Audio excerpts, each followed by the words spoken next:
Welcome to another episode of Perspectives, hosted by Ashna and Akansh Tambe. All over the world, every business has had to make huge adjustments to their platforms and models due to the COVID-19 crisis. To speak a bit on the virus's impact on the Dallas Children's Theater are Mr. Carl Schaeffer and Ms. Sandra Robertson. Mr. Schaeffer is an artist in residence of the theater, and Ms. Robertson is the Director of Communications. Thank you both for joining us today. Thanks for having us. Our pleasure. So, Mr. Schaeffer, what inspired you to become an artist? I was always the class clown when I was in school, and I naturally gravitated towards that. When I went to college, the people in college said to me, you should just do basic and career studies and you'll find your path. And I just generally gravitated towards theater studies, and I did a little class that was for filmmaking and learned some stuff about film. And so I've followed that passion throughout my career. So what is the best part about being an artist? I would say it's the applause when people clap and they like what you did, and it's immediate and right then. That's kind of what keeps me going.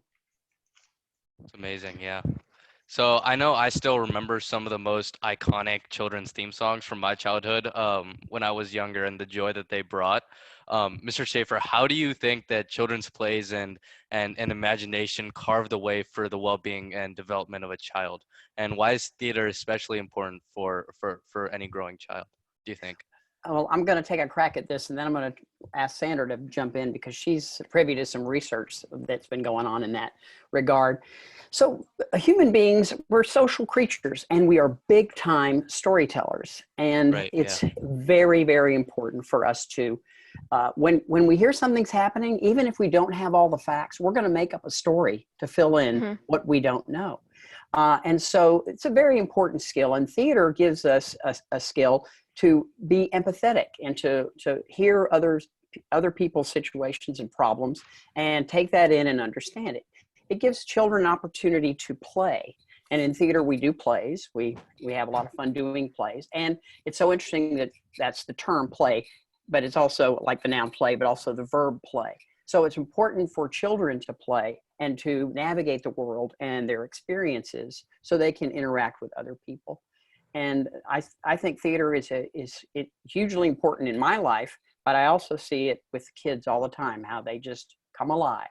A lot of times I'll go into schools and there'll be that one kid that never talks, and we get into the theater room and we start playing the game, and the teacher will come up to me afterwards and say, that child never says anything. I can't believe how it brings him out. Well, he just wants to play, or she wants to play. And I'd say to some level, it also brings out like the kid in all of us that wants to play, even as teens and adults. Yeah. Well, and the reality is, Carl was talking about the research. The reality is, theater is one of those unique extracurricular activities that taps into all five senses. Few other activities that tap into all of the senses. And we actually had a neurosurgeon at one time tell us that, you know, it's the kinetic parts of your body that get it before your brain do. You know, you take in through your hands and through your feet and through your sight and through your sound, and that's what sends messages to the brain. And theater is what allows you to work all of those things. So technically, we should be teaching the arts first before we're teaching other things, because the data shows that those kids who are more predisposed to being very open and receptive to the arts are better learners in their extracurricular activities too. So it's very much essential. And if we got that more readily in our education systems, we would see some of those children who maybe are not predisposed to sports, much more inclined to excel because we're feeding them something that they can respond to. Absolutely, yeah. So, Ms. Robertson, how would you say you gravitated throughout your life to theater and becoming a part of the Dallas Children's Theater?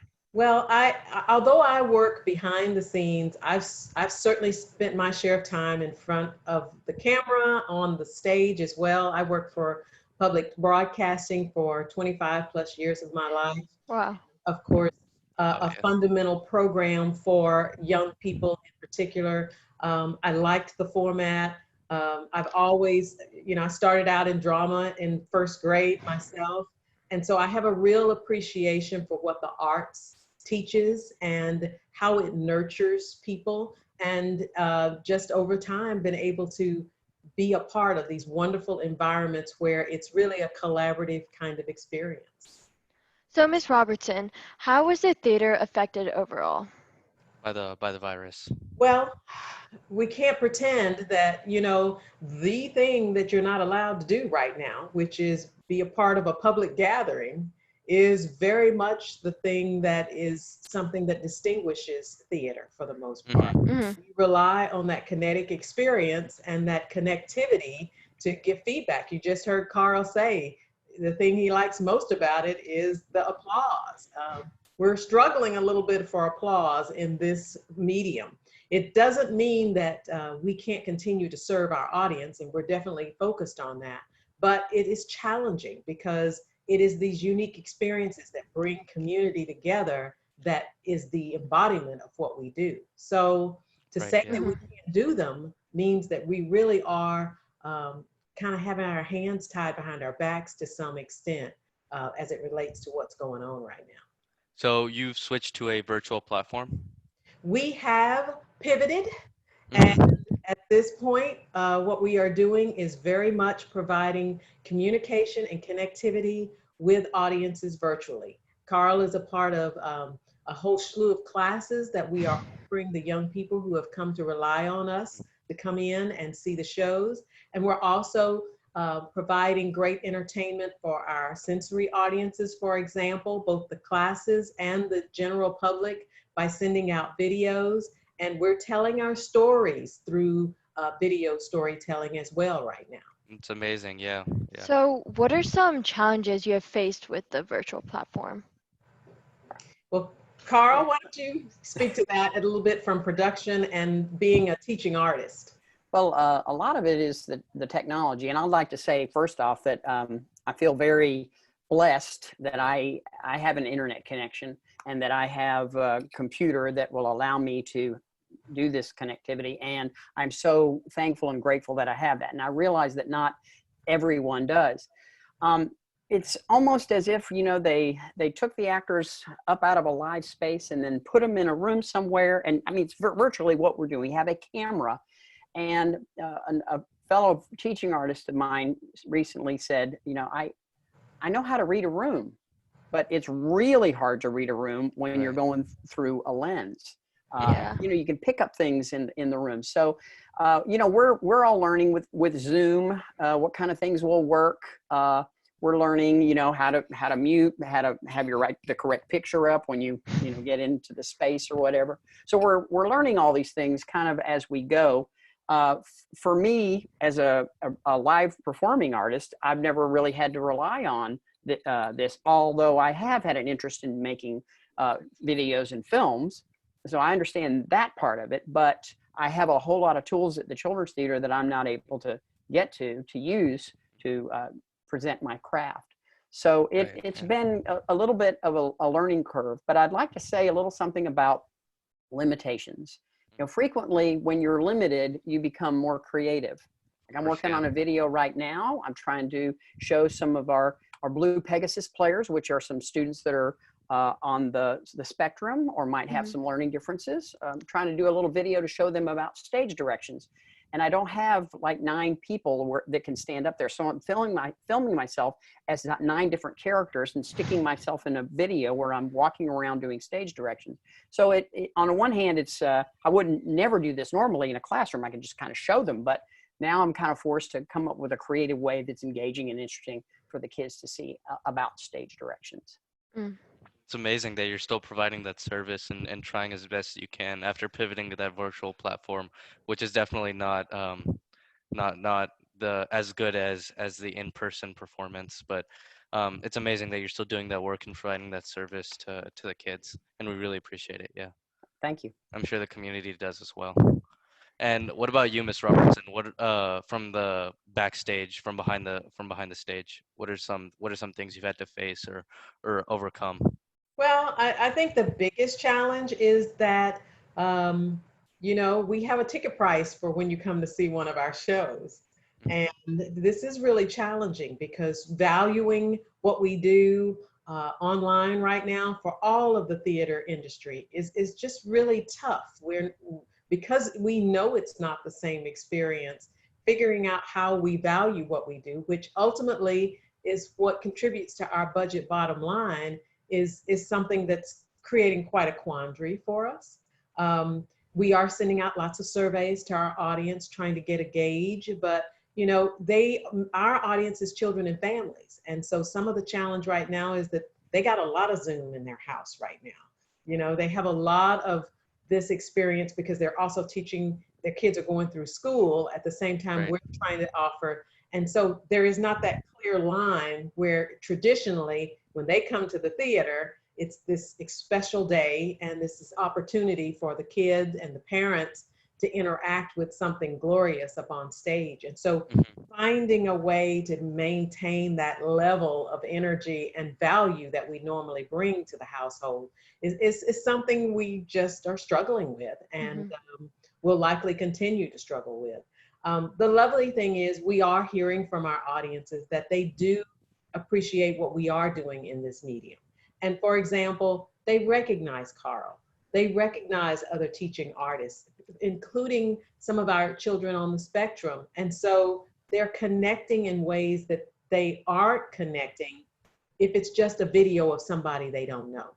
So we're very fortunate in that regard that we are viewed as trusted and reliable in terms of the services we offer. And those kids feel that through their screen, if you will. Absolutely. It's so necessary, right? And right now, especially to see the bright side in things and to see what we can do, and do that rather than focusing on what we can't. That's so necessary. Right, right. Yeah, we're saying this is not a replacement of who we are, but it's Absolutely, yeah. definitely an Yeah. extension.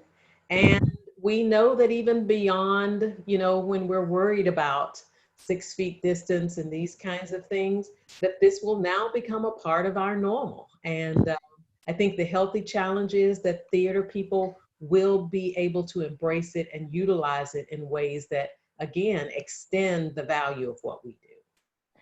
So, do you guys think that there will be a long-term impact to the arts and theaters due to social distancing and what's going on currently? Yeah, I heard someone mention the other day that, you know, any activity, and let's just take going to the theater. It's habitual. It's a habit that is it's going now. What's happened since this has occurred? No one's been to a Broadway show in 10 weeks or however long it's been. So now people are out of the habit. So what happens, and how hard will it be to get them back into that habit? That is a huge concern for arts groups and live performing artists and even just independent artists who rely on the live interaction of how that's all going to pan out. I remember when we went through 9/11, a big change for most people was going through the security at the airport. There was a lot of changes. And so we had to develop new habits to get through. And eventually that became the habit and it was habitual. So we'll get through this, but it's going to be a matter of being able to habituate attending theater again.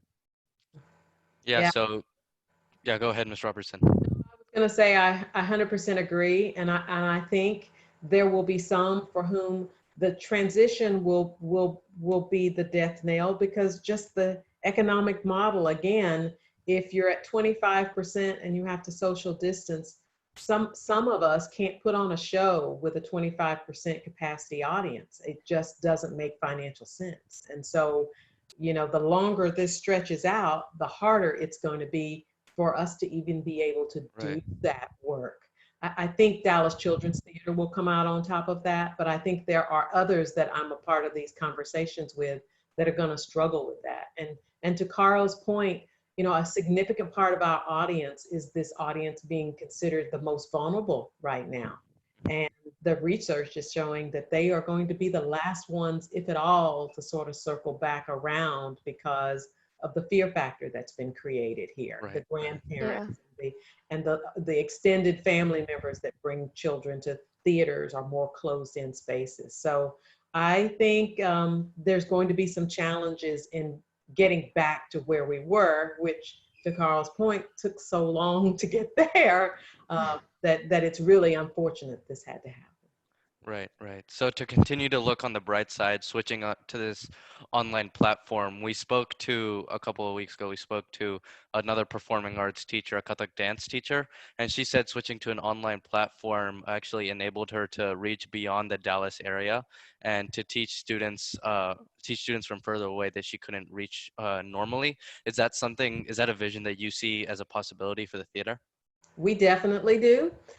We are marketing that way right now. And I was on a download call today and heard that, we've had clicks from Arizona, Texas, California. We've had enrollments from Minnesota, extended parts of Texas. And so we are getting some interest and curiosity about the theater in that regard beyond our borders. And we're also seeing enrollments as well. Yes.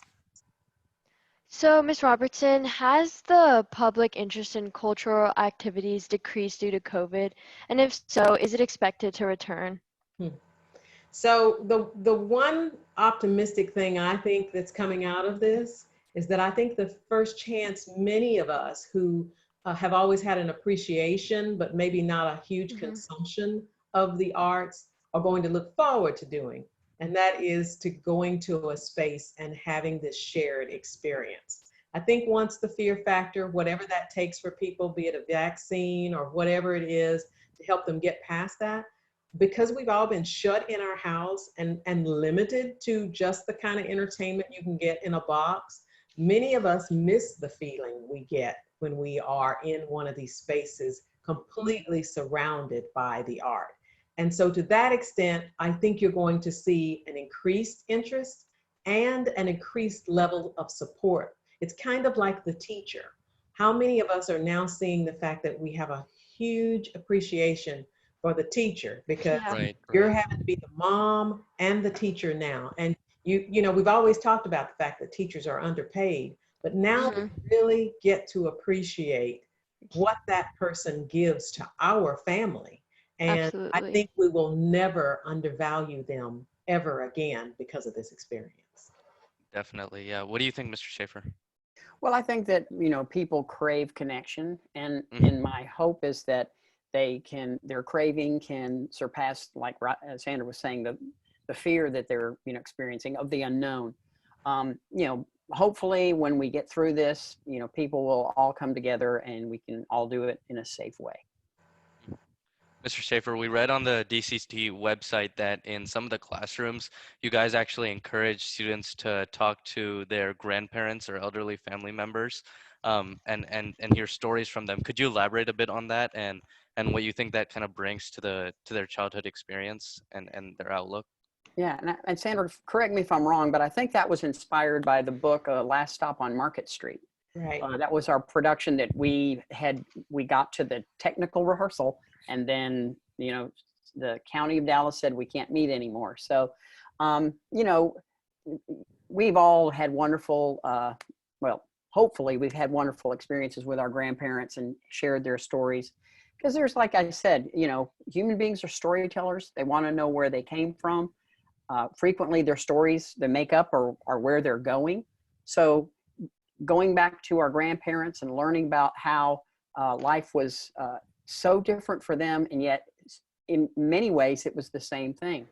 Um, we are not the first generation to suffer through a pandemic like this. There was Right. one in Yeah. 1918 that was really, really quite awful.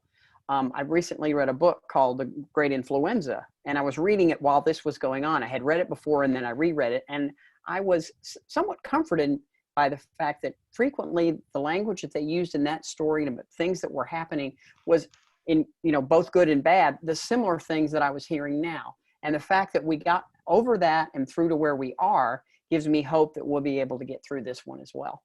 Absolutely agree. Yeah, I've actually experienced that myself, and I know that very well. Just this year in English, we had to interview our family members and extended family members to write a 20-page family history paper. And I mean, the things that I heard from my grandparent and my family members were just incredible. And even though we might not all experience the same things or take the same actions, we all have the same human values, and it's easy to overlook that. But then when you talk to somebody and you hear them, and then they tell you their story, um, it's really incredible. Yeah. Yeah. So, Mr. Schaefer, what are some of the exciting productions in progress for fall? Well, I'm not as privy to that as Miss Robertson will be, so I'm going to let Sandra Mhm. take that one. I know that we were going to do Last Stop on Market Street, then we were going to do Balloonacy, which is a one-man show with me where I don't talk, and then we were going to do The Lion, Witch, and the Wardrobe, and in the summer we were bringing back our wonderful national tour of Miss Nelson Has a Field Day. So I'll let Miss Sandra talk about the other things that we were doing. Yeah, those, as Carl said, were the shows that got put on hold as a result of this. And so, the cool thing is Last Stop on Market Street is ready. And as soon as we have the opportunity from an economic standpoint, and just because the show is so beautiful, it's a celebration of kindness and service. As Carl said, it's a book by Matt De La Pena, award-winning book, great visuals, and it's about a relationship between a child and their grandparent. And so we look forward to bringing that one back. To be honest, at this point, we don't know when we will be back with a live show just yet.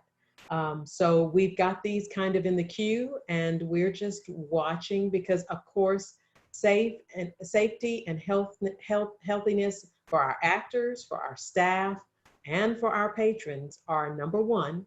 And so we're just looking at the trends and cases and what Dallas is doing in general, and listening to our patrons right now to Mhm. decide when is the most responsible time for us to come back. But we do have some great programs, Balloonacy, as Carl mentioned, and we have Charlie Brown's Christmas on the drawing board. So we're ready. We just are going to have to figure out when is it going to be the right time to bring that live show back.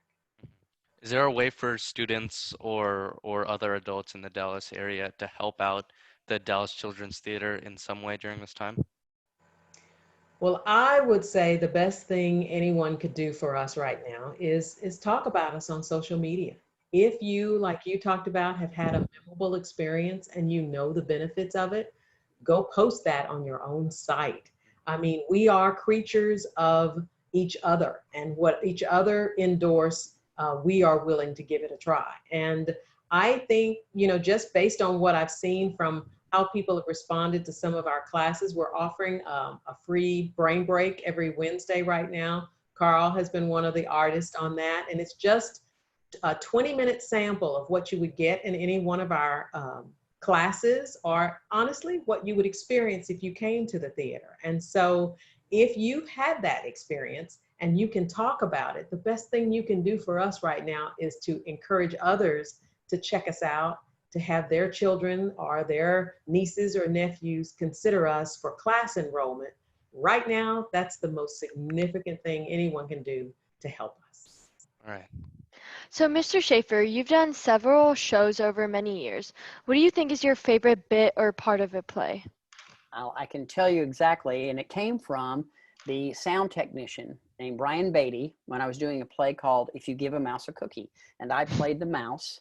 And he once said to me, there's that moment in the play where that thing happens. And the thing was, there's a little boy and there's the mouse is supposed to go to sleep. The little boy wants the mouse to go to sleep, and he gets him a little thing to lay on and a powder puff, and the mouse won't go to sleep. And the little boy says, well, why aren't you going to go to sleep? He says, well, because I don't have my pajamas. He says, well, why don't you just take off your coveralls? And he goes, but then you'll see my underwear.